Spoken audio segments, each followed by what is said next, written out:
Discord now, Patreon as well. If you guys are interested in that, please DM us on Blue Sky and or Twitter. Please like, comment, and subscribe to the video links. We are down one tonight, so Holler is on the buttons tonight. How is it going, Holler? It's good. Actually, I went to go start our intro, and Mr. Spanky made it automatic. Ooh, like, woo! Yeah, Spanky's been doing quite a bit of stuff behind the scenes. It's pretty awesome. The sweet nothing Spanky can whisper to a computer. I only wish I could whisper to anything in my life, and get it to work that way for me. It would be great. I got you. Yeah. Yeah.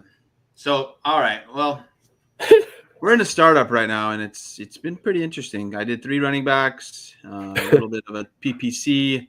I wanted some running back love, So.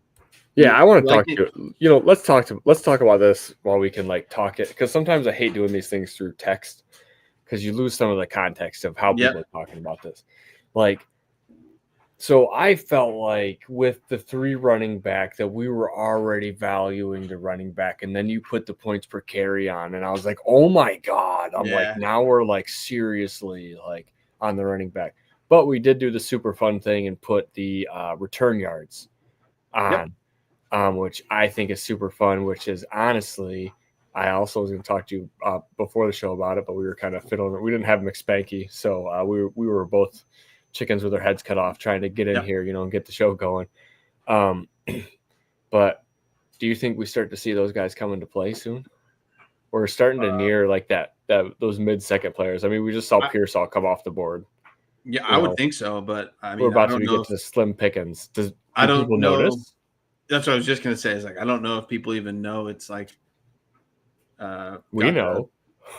I mean, hey, I thought I told everybody, but the listeners know. The listeners know. So we'll see. I mean, I like to fill out my roster before I go to that, because I feel like someone like a Rashid Shaheed is I don't feel great putting him in there. I want to see what he can do, before I actually put him in and see what kind of numbers he puts up in that kind of league, even though I can go and see how he's done last year or whatever. Right. But I just still worry about it, even though we put the points in there, how much is it really going to make a difference? Yeah, no, I'm talking more later round dart throws. Where we're getting to now, we're probably still taking these vets because we see Mike Evans on the board as the top ADP, Luther Burden, Jaden Reed. These guys are still all going to go before we see any of these returner style guys go off the board. But so Rashid Shaheed would worry me specifically in a league like this where I would have to take him. And then he's coming off a late ACL injury, plus we're going into Tyler Shugg, and I believe it's a new offensive coordinator. Well, new offensive coordinator, new head coach. So Wes said it really good in the chat. Shaheed's with one point per 10 yards is a wide receiver 1, which I agree. Right. But it's just exactly what you're talking about. The hardest part is when do you take him? Because you might. Say you take them too early, you're going to skip out on somebody that could be a solid starter for you, right? Even though, Shaheed could be that wide receiver 1, I still don't feel confident enough to put him in there every week. Sure. So. I'm more along the lines of trying to find somebody that has a role that I might be able to use as a flexible player, on bye weeks, or maybe fill in for injuries, in a pinch or something like that. At least he's going to catch a couple kicks today, and, return a few, something like that. I think that aspect of it is kind of cool. And it kind of brings a little bit more of the whole game to it, of football. I've kind of been thinking about it a lot lately. I kind of think we should have it all the time, really. The return yardage, it is part of the game, honestly. Yeah. No, I mean, I like it. A lot of our listener leagues do have it. I don't know if you knew that or not, Ron, but the majority of them do. So I think that's kind of used to it for us. Turpin's a good one. Mims is going to be a good. So we'll probably see some of those guys. Hey, don't give them all away. Don't give them all away. I set a queue 2 days before the league went live. With those guys? Yeah, with all the returners that I may or may not want to target, or I do want to target. Just win. And I'm probably going to be like super early, I think, just because I want to be. No, you're good. We'll see how it turns out. There's a couple that I like more so than others because I think they got a little bit more usage offensively. Expecting Ron to read the rules. Yeah, if nobody talks about a rule being changed, I probably am not going to notice it in the rules, and I just walk into everything blindly, assuming PPR 2 points for tight ends, and let's roll, baby. I went a totally different build than I usually do. I kind of faded wide receiver, I really faded wide receiver. So I mean, I think it's been fun. So looking forward to it actually. Yeah, let's see what you got, Holler. Bucky Irving, Chase Brown, Kenneth Walker, Lamar Jackson, Bo Nix, Tyler Warren, Jalen Waddle, Mandrews, Mark Golden, Cortland Sutton. I was really upset about the Mark Andrews pick. He was sitting there for me. I was just like, boom, got to take him. Dude, it's a nice little flex play. 8-6, I had it locked in, man. I was so ready for him to make it, but I got Jake Ferguson, so I'll take it. It's fine. Yeah, I'll take that too. Yeah. So, all right, we only got one thing of news. Brock Purdy signed a large contract, 5 years, $265 million, $181 million guaranteed, $53 million annually, puts him tied for sixth with Tua and Goff. There's been a little bit of conversation in the Discord. I think for me, it's no surprise, right? This is kind of what the market is for QBs right now. Yeah. To me, we've already seen he can. I don't know if it's him that can take the team, but he can play well enough for the team to get to the Super Bowl. To me, it's well deserved. But like at the end of the day, he's still. I don't think like he's. I don't want to like downplay it, but he's still like to me he's like middle of the road, right? So he's not gonna like win you a game, in my opinion. I totally agree. Like I don't think Brock Purdy's like putting the team on his back. He can do some, make some plays where he puts the team on his back. I will say that. He can do some wild stuff that you wouldn't expect him to be able to do. But I just think it's every single year, like T-Law set the quarterback market until I think like Goff signed his deal. And then whoever signed after Goff reset the market again. That was 3 quarterback contracts back to back to back in last year's off season. So when the next quarterback signs a deal, they're going to surpass Brock Purdy, and he'll no longer be the highest paid quarterback. I think that's what people can't get past with this, and they don't realize that the cap grows larger every single year, and these quarterback numbers look smaller against the cap. You should really just look at it the same way we look at target volume in a percentage aspect as opposed to an actual number aspect. Yeah, and for me, it's like it clearly didn't really affect their cap too much, right? They went out and re-signed one of their linebackers. I think it's Fred Warner, I think it was, right? And he was like the highest paid linebacker. So, I think I know that I said that Brock Purdy can't win them a game, but also I think he's good enough that he won't lose them a game, right? So that's still, to me, is like just as important as it is as, trying to maybe be like win the game for them. So for me, he's like very, very good game manager. He's going to keep them, always keep them in the game. He's not going to throw an interception that he shouldn't.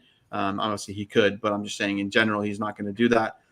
So for me, he's a very, and then in fantasy, he's a very, we can talk about it in a little bit, but like a very superior QB2. Mm-hmm. Yeah. And it's, again, back to him getting this contract deal done, it's a lot easier to get worse at quarterback than it is to get better at quarterback. So that's why you see these quarterbacks get paid. Yep. That being said, should we pop down into the NFC West preview? Yes, sir. All right. So first up, we got the Los Angeles Rams. They went 10-7 last year. Projected win total of 9.5 wins. Holler, take it away on your hometown Rams. Yeah, I'm gonna go with the over on 10. I think their offense got better. I'll wait to kind of add on to that, but yeah, I mean they didn't lose anybody. Obviously, they lost Cooper Kupp, but they replaced him with Devontae Adams, who I think will play better than Kupp did last year. So I feel pretty confident with them going maybe more like 11-6, even like a 12-5. Maybe we can win the division. I think They addressed some of the issues. They picked up an additional first for next year. So, if they need to go out and, trade for somebody and they're playing well and the trade deadline comes and they have that ammo, right, to go out and get somebody else. Yeah, dude, F them picks is back, baby. Yeah. So, I mean, I think if they do well, they'll probably just sit on that pick, right? And, just use it to maybe move up next year and grab a quarterback. Sure. Still plenty of quarterbacks that I think that will be solid next year. They'll come out and, but yeah, so the key players here, Stafford, Spanky has him projection for 15.3 points per game. For me, that's a really good QB3. If you're going to fade quarterback in a startup, then he's just fine later round, 10, round 9, round 10 pick. If you really want to go that late on a QB. But really he's kind of, to me, like that bye week fill-in or injury fill-in guy. Sure. What about you? Yeah, I like having Stafford as my quarterback too. Probably goes back to my Lions fandom. Excuse me, sorry. But yeah, I just feel comfortable. I know what Stafford can give you, and I know that there's always a possibility that he can get hot. It might be a heater for 4 games, or it might be a heater for 8 games. You don't really know what you're going to get, but at some point in time, he is going to win you a couple weeks here and there. Even at his age. And the good thing to know is too, like, they're going to have to carry that dude off the field on a stretcher, I'm pretty sure, by the end of this. So, like, he is going to be out there playing sometimes for better or for worse, but at least what you're going to get when he walks out onto the field. Yeah, 100%.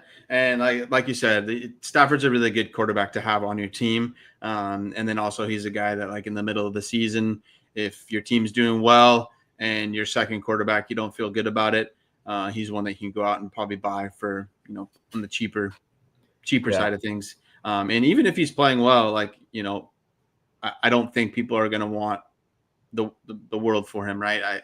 You never know when he's going to. Depends where he is. Yeah, you never know when he's going to hang it up. So, I think he will exceed that 15.3 points per game, like with Puka, with Devontae Adams, healthy Tyler Higbee, Terrence Ferguson. Like, their offense will be fun to watch, in my opinion. Sure. Who's their who do they cross over with in the AFC this year?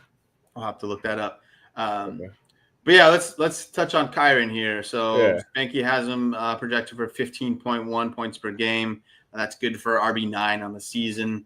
Spanky has him at running back 11 for Dynasty. So, there's been some talk about the Rams trying to re-sign him for an extension. But then again, if you look at, kind of what the Rams do, and then also, Sean McVay, he moves on from running backs very quickly, right? So I'm not saying that we should be, moving off of Kyren. We should be worried about what's going to happen next, because I think he'll get signed by another team if it's not the Rams. And I still think he'll be able to put up numbers. Sure. I think until proven otherwise, it's going to be Kyren. Totally. I'm interested to see what Blake Corum does. I know you said it a lot last year, Holler, that it is tough for rookies to get on the field. For McVay, outside of Puka was a kind of a unicorn. And then their defense was so bad last year that both those guys, also they played out of their minds. So, those are like the 3 a bit of anomalies. Need. Like, there's nothing else outside of Cooper Kupp, I believe, when Puka walked into the room and kind of needed him on the field. Yeah. So, and like Corum didn't exactly need to play with Kyren Williams. He could sit there and learn, which I think is probably a benefit. I'm not saying that he is going to be better than Kyren Williams or could be equal to Kyren Williams. Even at this point, he hasn't shown us that. But I am interested to see if he has more of a role heading into his sophomore season and maybe understands a little bit more.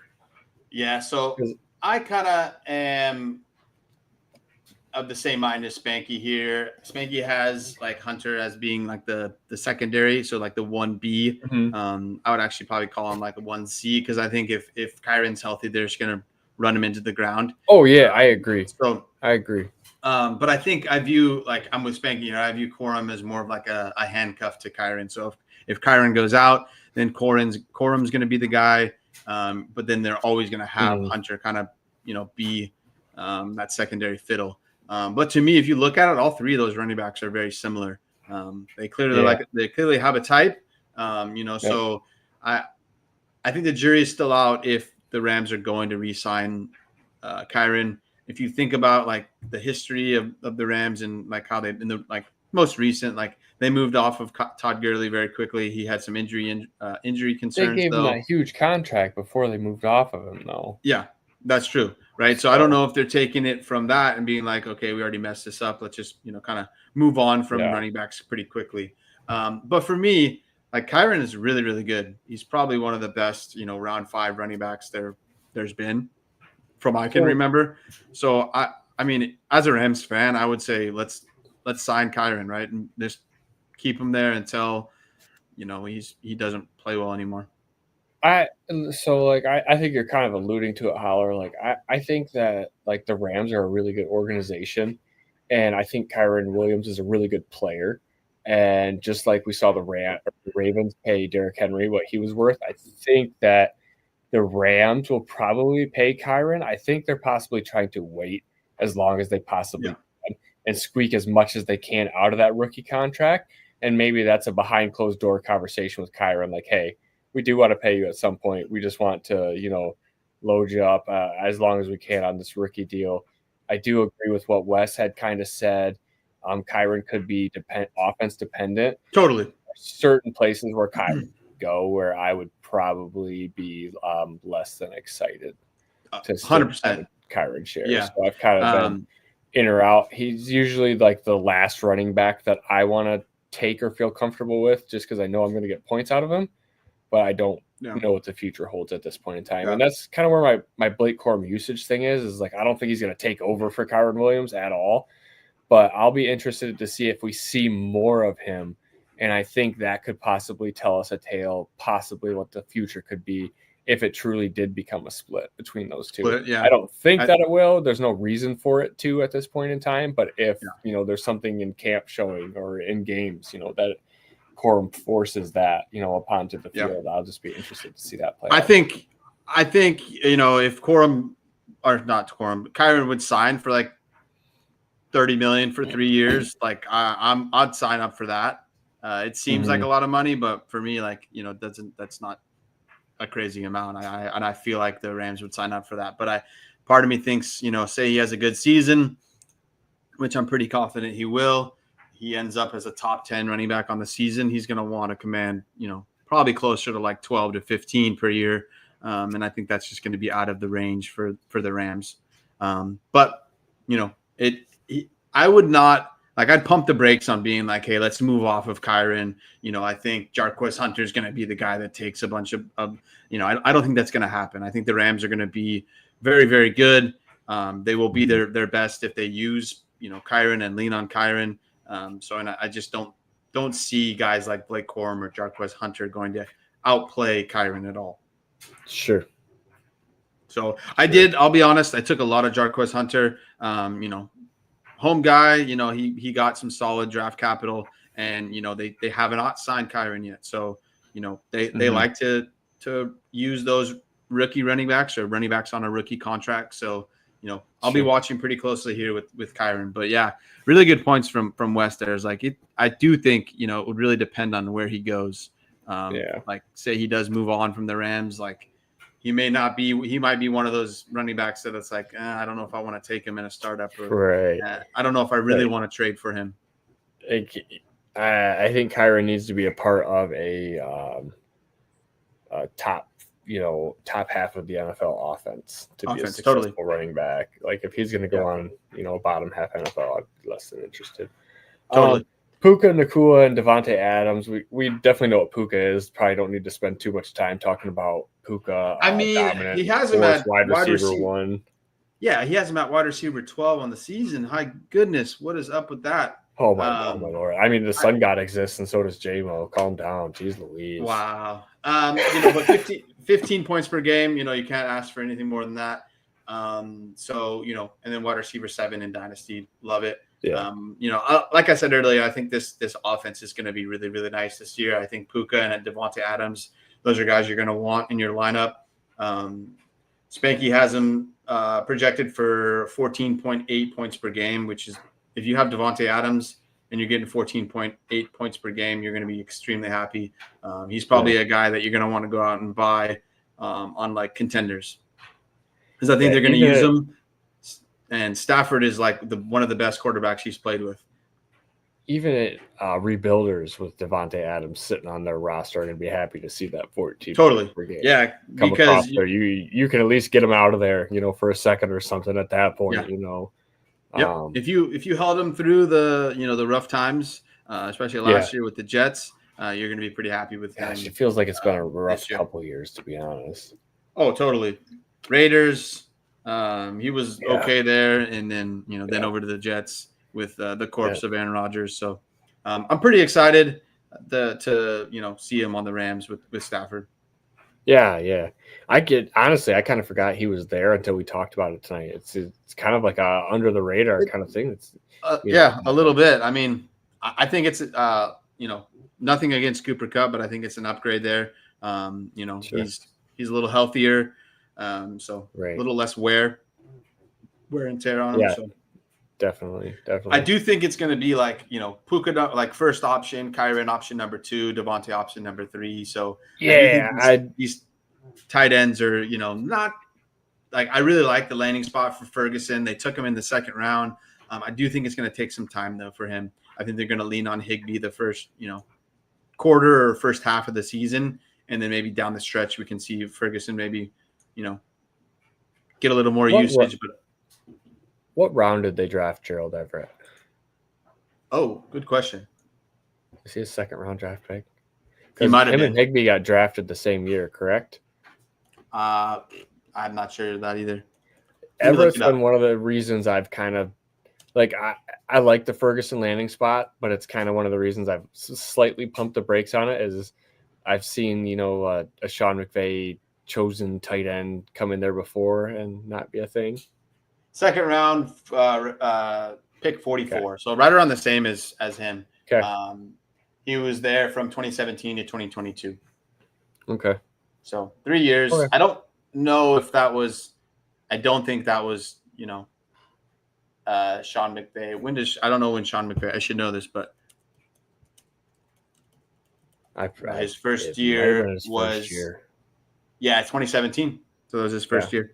It was his first draft. So, because for some reason I remember hearing a story about him. He's pounding the table to get Gerald Everett. Yeah, no, I'm with you. I would caution with those tight ends. Those are not guys I want to put in my lineup. Like I did probably draft a good amount of Ferguson, but I think maybe moving forward, like second half of the season into year 2, I think he'll be a solid player. Sure. And you and Spanky liked Ferguson long before he got this early draft capital. Did you guys not? I did indeed. I'm a little like I'm not as much of a fan of Oregon as Spanky, but I've always kind of liked. Yeah, I've always liked Oregon player before they're even there. Yeah, totally. They're fun to watch, and they all the dang sweet different jerseys they have. Yeah, exactly. Yeah. And then they're fun to play in NCAA 25. So. Sure. That's kind of what put me on to Ferguson. Yeah, I was always a big fan of the option on 07. I'll date myself with my NCAA playing days, but yes, sir. So next up, we got the Seattle Seahawks at 10-7. They are projected to win 8 games this year. That feels high. I'm with you. I'm gonna take the under here on that 8.5. Yeah. Like I know they were 10-7 last year, but I think it's a downgrade. I know Sam Darnold was great last year, but in my opinion, I think it's a bit of a downgrade going from Geno Smith to Sam Darnold, and then they also lost DK Metcalf, and then they brought in Cooper Kupp, but what exactly is left for Cooper Kupp? So I think Sam Darnold 16.06 points per game is solid. If we can get that from him, I think that's going to be people will be happy with it. I think it'll be a bit of up and down for the year because that line's not great. No, I think the only piece that people are going to wind up happy with at the end of the year in Seattle is going to be JSN. And Uh, that's just going to be on a strictly volume. Like I have a good I, feeling about Ken Walker this year. Let me just say that. if he stays healthy, man, Yeah. like, listen, I love Kenneth Walker. You know how much I love Kenneth Walker, but I've been burned so many times on getting hyped about Kenneth coming into the season. He's healthy, he's healthy, he's healthy, and like week one, it's some strange, mysterious oblique, and he's Yeah. gone for 6 weeks, and then he comes back and he's really awesome, and then he's hurt again. Another injury. Yeah. So obviously that's the biggest hurdle there for Kenneth Walker. But Yeah. if he stays healthy, he will outdo this projection of 12.4 in my opinion. Yeah, and that's the thing. I mean, but you have to bake it in just because based off of his history. I mean, I don't want to say injuries are predictive, but like at Michigan State, he was hurt. He's been hurt every single year or in the NFL that I can remember. And like I said, So let's see here. it's never something he plays through. Yeah, so he played 15 games in 22, 15 games in 23, and then 12 games. So, he's probably good for 2 or 3 misses for sure every year. So, that's probably what kind of hurts his points per game there. But if he can stay healthy, he's a guy that I really, really like this year. Mm-hmm. Zach Charbonnet, I know I'm a little bit higher on him than you two are, but for me, he's a solid guy when Kenneth Walker's injured. He puts up numbers when he is this lone running back there. No, now you're talking right about Zach Charbonnet. Now you're singing the right tune about Zach Charbonnet. This is what he's always been. Yeah, I've been perfectly fine with Zach Charbonnet as this. I think he's a fine running back. I really do. Yeah. I never thought he was a true competition for Kenneth Walker. Oh, no. Yeah. So I just think the landing spot for Charbonnet was not great. No. But if Walker is injured, he's a guy that you feel really good about putting in your lineup. Yeah. Yeah, definitely. Definitely. But I'm with you. Like JSN, I just think off of volume, right? I think he's definitely going to be a top 20 wide receiver on the season. Spanky has him projected for 14.2 points per game. Spanky's a little bit lower on him, and I think I'm around the same as him. I think I have him at like wide receiver 14 or 15. Spanky has him at 17. So, I just think, some people are a little higher on him, think he can be like the lead wide receiver 1. So I just think it will be interesting to see how he does without DK. Mm-hmm. And being like the top dog. I mean, this truly is going to be a big test for JSN because he is the show outside of that running game. I don't expect to see much out of Cooper Kupp. We know the Rams to be a good organization. Yeah. I think they said, go get as much money as you can. And I honestly have a lot of questions about what Seattle's doing ever since they've let Pete Carroll go. Like, yeah, I mean, I think I like I've always been like a fan of Seattle and what they do, but like I kind of think that they might be going, backwards, or maybe they're just changing their style completely, and this is the type of ball they want to play, and I don't see what they want to do. Let me make sure I say what his name is right, because we have like Mike McDaniel, Mike, all these different guys. Oh, the head coach. Yeah, let's see. It is Mike McDonald. I mean, he comes, he comes from the Ravens, right? So I just think it's taking a little bit of time for him to make his his stamp on the Seahawks. So I think that's a lot of it. But yeah, I'm going to be interested to see how they do this year. I'm with you. I'm going on the under with 8. Yeah. I'll say maybe they go like 7 and 10. They have a really tough division. So, and then the Rams, I think the whole NFC West is playing the AFC South. So they're playing the Texans, the Titans, the Colts, and the Jags. Yeah. Okay. So you're like 50-50, good games, bad games. on that crossover, so, really. I don't want much of this offense in the Seattle outside of, a healthy Kenneth Walker and JSN, right? Yeah. Cooper Kupp, he's more of like a fill-in for me these days. I don't know what I'm going to get from him. He could probably be the next guy injured, right, and miss a bunch of games. So, and then also like Noah Fant, Elijah Arroyo, and AJ Barner. He was a little bit last year. Obviously, not somebody that you want to put in your lineup, but he's there. He's a blocker. So, I think Arroyo is somebody that they might want to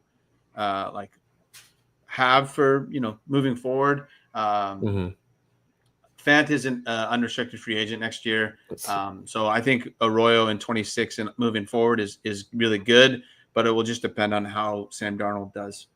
Like the dumb stuff about Arroyo is he does all his good work is done where Cooper Kupp does his good work, and that's where JSN does his good work. So it's weird. A lot of overlap. Yeah. No, what are we doing? Yeah. I don't know. We'll see. Like I said, we'll see. These guys are smarter than me. They get paid to do this. I don't. I'm interested. No, but if I'm looking at the Seahawks with like the fantasy aspect, it's like I don't want much outside of JSN. For sure. I mean, I feel good about Kenneth Walker this year. I don't know, something in me I just feel it. I feel it, and so, but we'll see. I can't wait to get hurt. If it hits, that'll be wonderful because I have a ton. And where he's going in startups, it's nice, right? I think I got him in the basically round. Free now compared to where I used to take him. Exactly. Wes says he got rid of his last cup for a 3rd and a 6th in the 10 by 11 plus 11. So that's an IDP. I like it. What did you end up getting for in that 3rd and 6th round? I was waiting for him to respond, his voice. Anyway, so I was waiting for a voice to come in. We'll wait and see what he chats in here. Last thing on the Seahawks is, any of these? Do you feel any of these rookie wide receivers do anything? Ricky White, Torrey Horton. Probably not. No, I don't think Sam Darnold has the capabilities to support anything outside of JSN and maybe one other option, but that might be spread around to multiple options that would become one option, at some point in time. You know what I mean? I was going to kind of ask you real quickly, just Sam Darnold, in or out? I'm out. Okay. I was only in if he stayed with the Vikings. But if since the last game against the Rams, the guy just got destroyed. I do know the Rams front is really good, but now he's got to play them twice. Again, last year he obviously went to Seattle. Yeah, last year obviously he played them twice. One was during the season, one was the playoffs. But now he's got to play, the Rams twice. He's got to play the 49ers twice. Both those teams have really good defenses. So that's for me 4 weeks that he's probably not going to be good. So I don't feel good about him at all. Yeah, no, I'm totally out on that situation. And that's what confuses me about the Seattle situation. Yeah, 100%. I think that's a big mistake and I guess the contract isn't terrible from what people have said. So they're probably not really hamstringing themselves too as bad as what I feel like. Anyway. Wes got 2 defensive ends. He got two defensive ends for Cooper Kupp. I like it. All right. He could have had Samson, Noel, or Arroyo. Well, I think I think that's just team need right there. So I'm fine with it. All right. Arizona Cardinals 8-9 last year. Projected win total is 8.5. I'm not betting on this one because I think they'll get 8 or 9. Yeah, right. It's right where. So this one I have a tough time with. Because I do think the NFC West is going to beat each other up, right? Yes. But I do think we'll see some really good production out of Kyler, and I think Marvin Harrison does take a step forward. But Kyler, Spanky has him as a mid QB2 for the year. So for me, I'm kind of out on Kyler. I mean, I like the ability for him to, get some. He does a little bit of running, But we've seen it. He's had some really bad games, some really good games. So declined. Yeah. So Spanky wrote down here in Dynasty, Kyler's at like QB 13. So he says to pivot down to Dak or Goff and see if you can get a small plus, which I'm all for. I think Dak's going to have a great year. That offense should be pretty darn good outside of, they don't have any running backs. So I like that. And same with Goff. Like I'd move down from Kyler to Goff if I get some kind of plus, like a mid-second or whatever type of player there. I'm good with that 100%. Definitely. I like that for sure. I agree. I've kind of been out on Kyler for a few years. I kind of dipped my toes back in. There had been some positive sightings of Kyler and stuff, but I just kind of think that like we kind of know what he is at this point, and the idea of Kyler is more than what his ceiling actually is at this point in time. I think the ACL probably hampered him a little more. Unfortunately, because of his size, he was already, going to have to be a freakish athlete, and I think maybe the ACL slowed him down just enough to where he can't, be the same Kyler that we used to know, running circles out there. You know what I mean? That was a good. Yeah, that was the fun stuff to watch for sure. Yep. I really like James Conner here. I'm not worried about Trey Benson one bit. I think Spanky has him projected for RB14 with 13.45 points per game. He's going in like the 11th, 12th round of startups. He's a really, really good guy to put on your like in your flex spot, right? If it's a start 3 running back, if he's your 4th running back, you're going to feel good. And also like in the middle of the season, if you need a running back, or now even if you need a running back and you feel good about your team, go out and buy him because I think he's pretty cheap. While we're talking, I'll look up some recent trades. But yeah, I'm not worried about Trey Benson. I don't even know if he can, be productive if James Conner misses a game or two. Sure. I'll give him the benefit of the doubt since he was a rookie last year, but I'll need to see it before I believe it. Yeah, he definitely has to. It's the same thing as Blake Corum. He has to walk on the field and prove to us otherwise, that he can do it. They didn't think he could last year. Did they bring rookies along slowly in Arizona? I'm not certain. I don't know. I'm familiar enough, exactly with what they do, with their rookies, or to know or not know how that is. I didn't like Trey Benson coming out. I thought he had poor vision.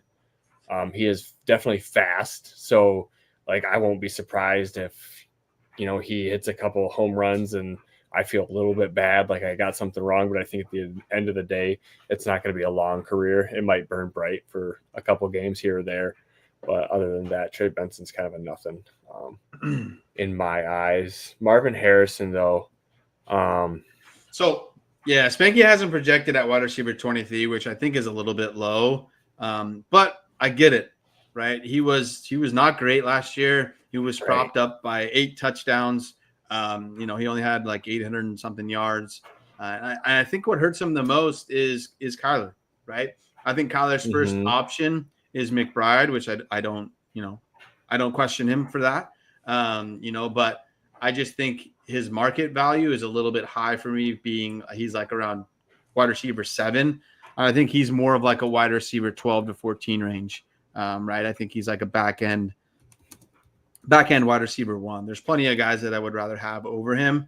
But there's news out that he gained some weight. He gained some muscle. Looks really good. Oh, he's looking swole, dude. He looked like he finally found creatine. Yeah. So we'll see. Like I said, his dad is really, really good, right? So yeah, we'll see what happens. Maybe he does have a really good year too, and he is warranted for that wide receiver 7, value. But I have a hard time seeing it because I think it's always going to be Trey McBride number 1 and then him number 2.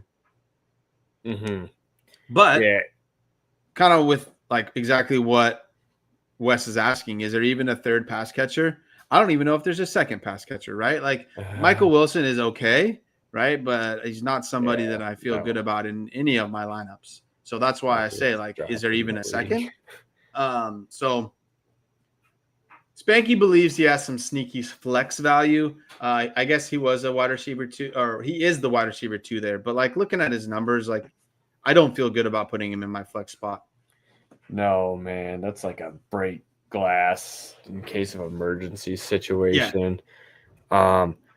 With Marvin Harrison, you want to bet on Harrison just because like what his dad was, and hopefully we aren't projecting too much of that onto him because more often than not these superstars kids don't turn out to be anything. Otherwise we'd see a lot more superstars kids in leagues. I know that like we feel like we see a lot of them around, but really if you think about it, you really don't. It's pretty rare that it does happen. Yeah, I think it makes it easier when your parents are. Anyway, let me just continue on before we get down. We'll keep it to fantasy. Spanky says sneaky flex value, not really consistent flex value. Okay. All right. He wanted to, make sure he was. But yeah, the only thing after Marvin Harrison Jr. and Trey McBride are Michael Wilson and Greg Dortch. So I think both of Trey McBride and Marvin Harrison are going to be peppered. Just isn't going to translate to that wide receiver 7. I don't know for Marvin Harrison. I need to see it. So, sure. But yeah, if you have Trey McBride, you're great. You're in a really good spot. Tight end 2, only behind Brock Bowers. Some people might even have him tight end 1. I'll call him crazy because for me, it's easily Brock Bowers. So, and I think he's like the top. For me, he's the number 1 option there in Arizona. Oh, yeah. Yeah, definitely. Stud for sure. Ready to pop into these San Francisco 49ers. The 49ers. 6-11, projected for 10.5 wins this year. Seems like a pretty high projection. I'm taking the under. I'll take the over. It's the 49ers. I got you.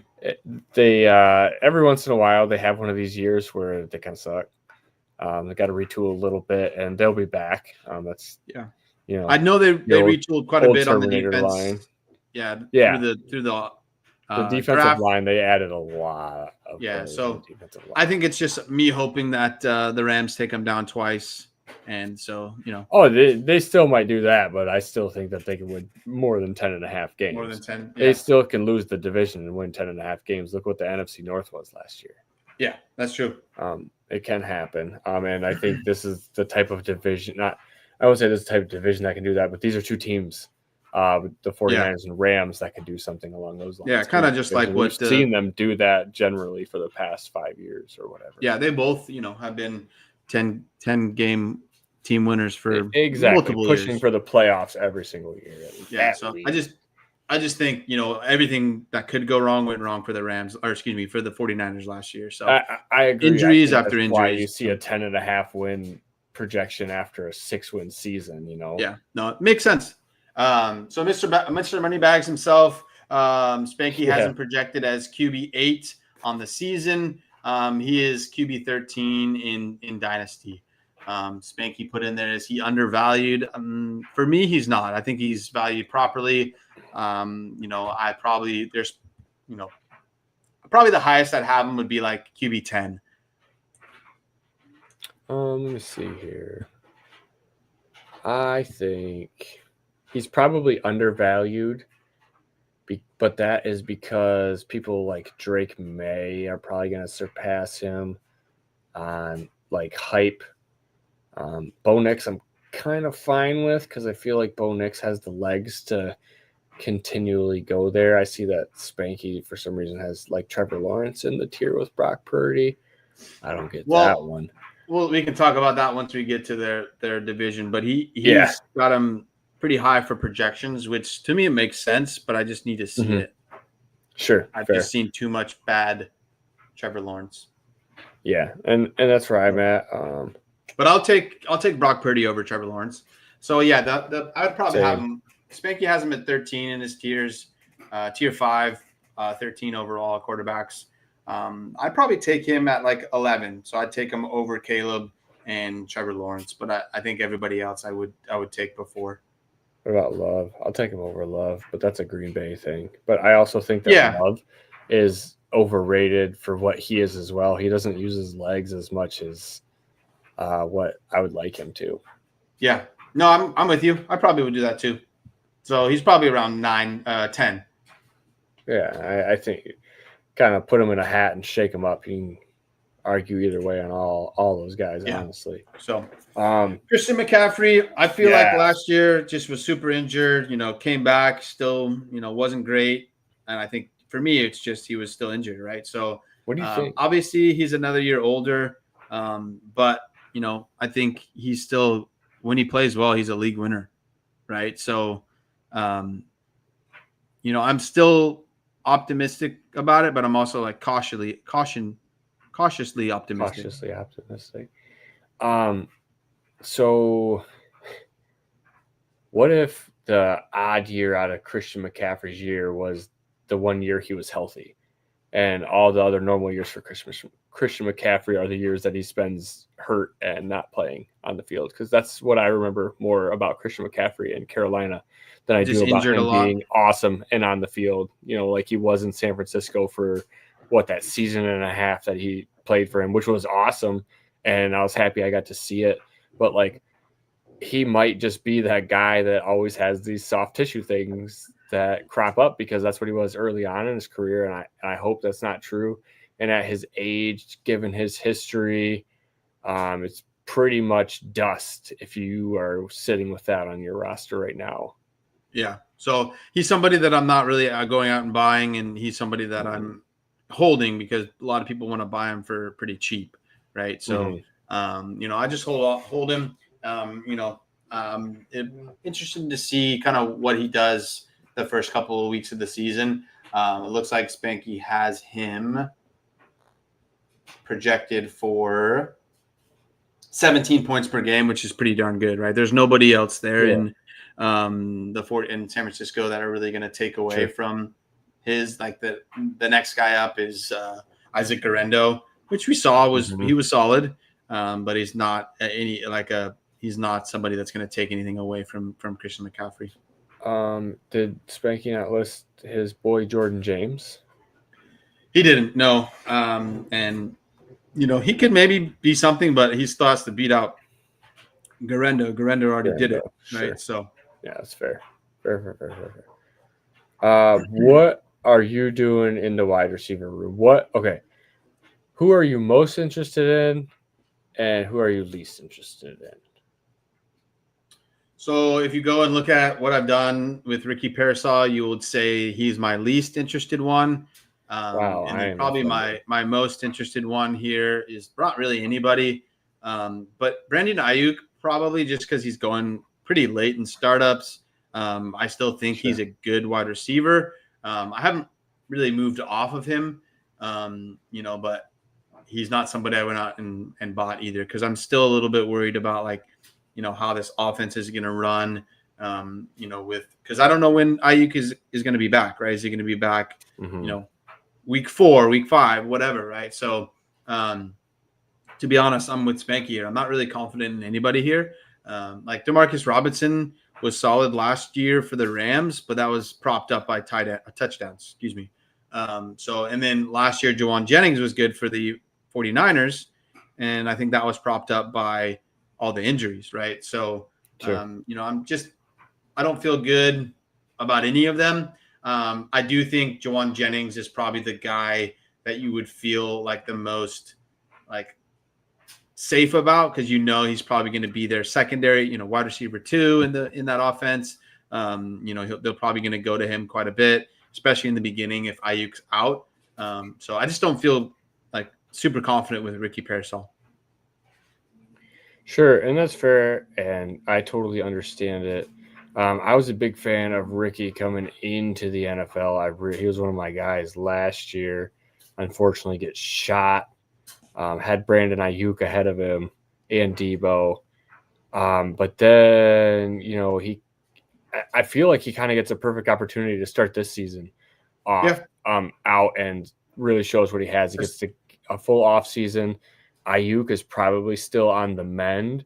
So really you think that they're trotting out Pearsall, Jennings, and Demarcus Robinson week 1 as their starting trio of wide receivers. So I'm pretty excited for it. I'm no longer paying the cost for Ricky Pearsall because I drafted all my Ricky Pearsall as a rookie when it was all like 205s and 206s, or I was traded for him the day after he got shot.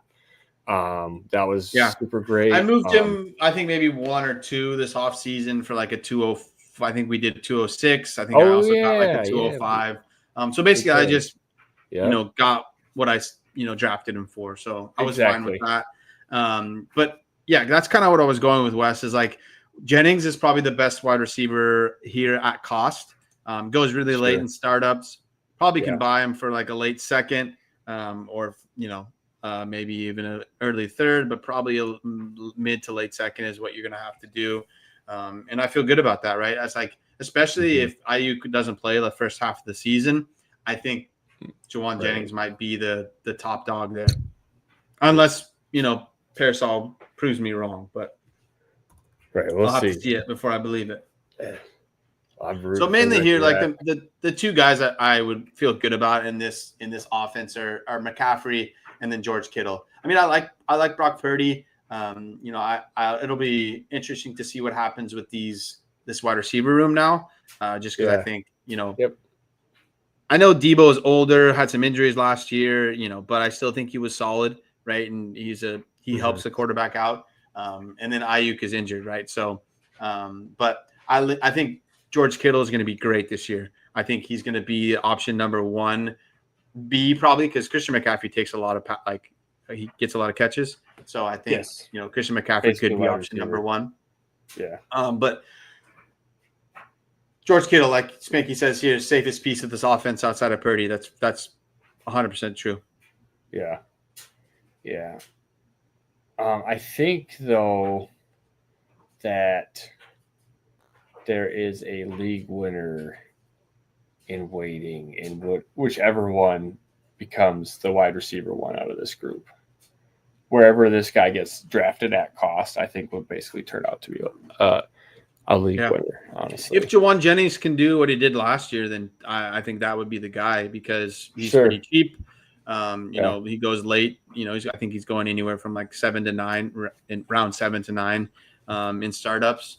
So I just that would probably be the one. Real quick, Spanky traded away some Pearsall. He got Cortland Sutton for Pearsall. Love that. Basically, they drafted Pearsall went at like 11-1, and then I took Sutton at 11-3. That might be wrong, but I think it was either 11 or 10. That's close. Yeah. Hold up. And then he got DeAndre Swift at 26-1, at 26-2 for Pearsall and Ken Walker. I like that one, getting a first and a second. And then the last one was TJ Hawkinson, Xavier Leggett, the Squirrel Man himself, and a 27-2 for Pearsall and Njoku. And I like that one too. You're getting the best piece there with TJ Hawkinson. Yeah. Yeah. And then Wes in the one. I know you guys like. Yeah, Swift. I'm with you too. I don't love Swift. I don't know exactly what's going to happen this year with him, but I'm okay with the first and second. Like, if those are both mid, like, I can argue that's a possible free Swift. Sure. Especially if you think Pearsall fails as well. Yeah, totally. And then Wes in the chat said Pearsall. He sent Pearsall for Aaron Jones and 301. Yeah, I love that too. Aaron Jones could possibly outscore Pearsall himself. So he could. He probably will.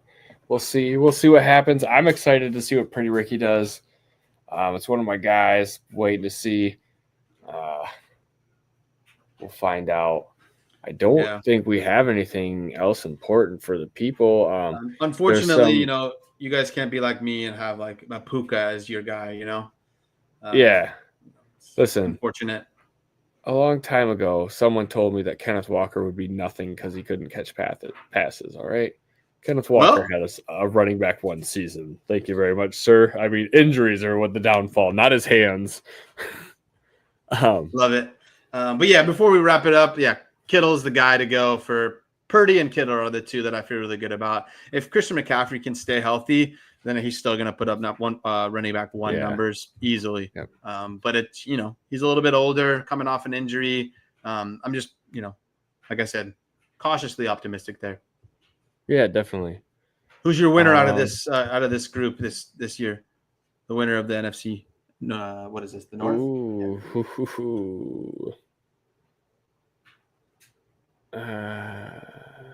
It's McVay that always beats Shanahan, correct? Or is it Shanahan always beats McVay? Usually it's like one, they split. They always split. I thought one had an advantage in the. Well, I don't know. I could look up their total, against each other. Sure. I think most of the time, it's pretty split. I think McVay might have his number. But I think the Rams will win this division, and but I do think the Rams will be close behind. So I could see either one of those. Yeah, it's gonna be it's gonna be between those two when it comes down to it, and I'll take the Rams now. I just think the end of the twilight of the Stafford Devontae careers, can power past the old 49ers and what they are now. They're a bit younger now. They do have a tough schedule. Outside of the AFC, what was that? The AFC South, I think I said. Yeah. Outside of that, they have to play the Eagles, they have to play the Ravens, and they have to play the Lions of note, right? So those are all going to be tough games. So it's going to be the Lions-Rams game is going to be here in LA, which I would like to go to, but it's just going to be outrageous. The price tag is going to be outrageous. Oh, really? Yeah. That sucks. The buy-in or like the get-in price is just crazy for Rams games. Really? What is it? Like anywhere from like $250 to $350. It's like it's crazy. Oh, that's cheap. Is it? Yeah. Oh, okay. It's probably close to the Lions now because they're both good teams. Dude, like the Lions. Listen, you want to talk about cheap tickets? Let's talk about the past 20 years. You go walk around and sit in the front row for like $100 at a Lions game. You got this got pretty much at the end here. You got anything for the people, Holler?